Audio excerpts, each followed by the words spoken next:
Isaiah 9. The people walking in darkness have seen a great light. On those living in the land of deep darkness a light has dawned. You have enlarged the nation and increased their joy. They rejoice before you as people rejoice at the harvest, as warriors rejoice when dividing the plunder. For as in the day of Midian's defeat, you have shattered the yoke that burdens them, the bar across their shoulders, the rod of their oppressor. Every warrior's boot used in battle and every garment rolled in blood will be destined for burning, will be fuel for the fire. For to us a child is born, to us a son is given, and the government will be on his shoulders. And he will be called Wonderful Counselor, Mighty God, Everlasting Father, Prince of Peace. Of the greatness of his government and peace there will be no end.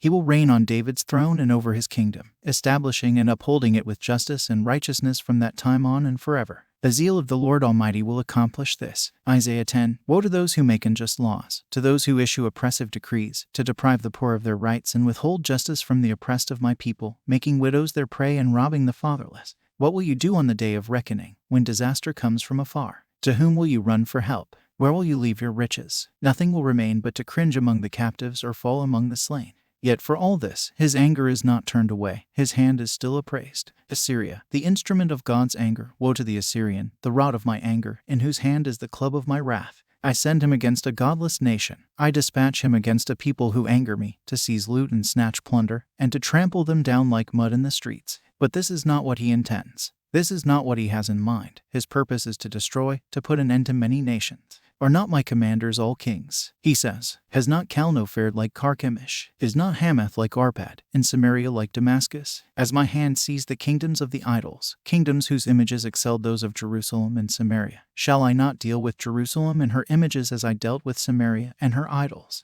When the Lord has finished all his work against Mount Zion and Jerusalem, he will say, I will punish the king of Assyria for the willful pride of his heart and the haughty look in his eyes. For he says, by the strength of my hand I have done this, and by my wisdom, because I have understanding. I removed the boundaries of nations. I plundered their treasures. Like a mighty one I subdued their kings. As one reaches into a nest, so my hand reached for the wealth of the nations. As people gather abandoned eggs, so I gathered all the countries. Not one flapped a wing or opened its mouth to chirp. Does the axe raise itself above the person who swings it, or the saw boast against the one who uses it, as if a rod were to wield the person who lifts it up, or a club brandish the one who is not wood? Therefore, the Lord Almighty, will send a wasting disease upon his sturdy warriors. Under his pomp a fire will be kindled like a blazing flame. The light of Israel will become a fire. Their Holy One a flame. In a single day it will burn and consume his thorns and his briars. The splendor of his forests and fertile fields it will completely destroy, as when a sick person wastes away. And the remaining trees of his forests will be so few that a child could write them down. In that day the remnant of Israel, the survivors of Jacob, will no longer rely on him who struck them down, but will truly rely on the Lord, the Holy One of Israel. A remnant will return. A remnant of Jacob will return to the mighty God. Though your people be like the sand by the sea, Israel, only a remnant will return. Destruction has been decreed, overwhelming and righteous. The Lord Almighty, will carry out the destruction decreed upon the whole land. Therefore, this is what the Lord Almighty says. My people who live in Zion, do not be afraid of the Assyrians, who beat you with a rod and lift up a club against you, as Egypt did. Very soon my anger against you will end, and my wrath will be directed to their destruction. The Lord Almighty will lash them with a whip, as when he struck down Midian at the rock of Oreb, and he will raise his staff over the waters, as he did in Egypt. In that day their burden will be lifted from your shoulders, their yoke from your neck. The yoke will be broken because you have grown so fat. They enter Aath, they pass through Migron, they store supplies at Michmash. They go over the pass, and say, we will camp overnight at Jebah. Ramah trembles, Jibah Saul flees. Cry out, daughter Galim. Listen, Laisha, Puranathos. Madmenah is in flight. The people of Jebim take cover. This day they will halt at Nob.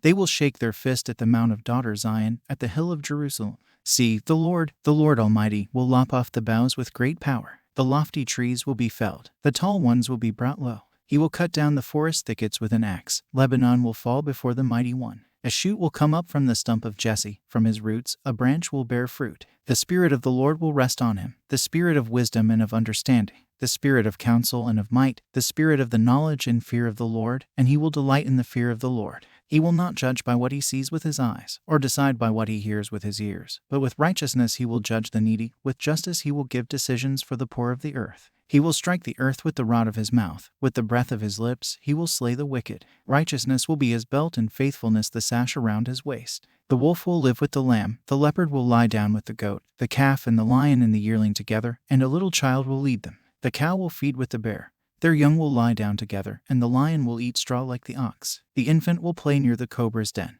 and the young child will put its hand into the viper's nest. They will neither harm nor destroy on all my holy mountain, for the earth will be filled with the knowledge of the Lord as the waters cover the sea. In that day the root of Jesse will stand as a banner for the peoples. The nations will rally to him, and his resting place will be glorious. In that day the Lord will reach out his hand a second time to reclaim the surviving remnant of his people from Assyria, from Lower Egypt, from Upper Egypt, from Cush, from Elam, from Babylonia, from Hamath, and from the islands of the Mediterranean.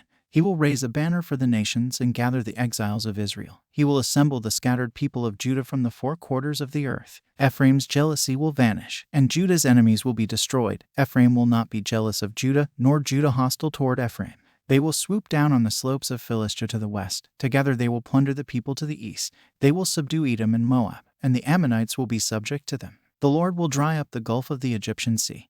With a scorching wind he will sweep his hand over the Euphrates River. He will break it up into 7 streams so that anyone can cross over in sandals. There will be a highway for the remnant of his people that is left from Assyria, as there was for Israel when they came up from Egypt.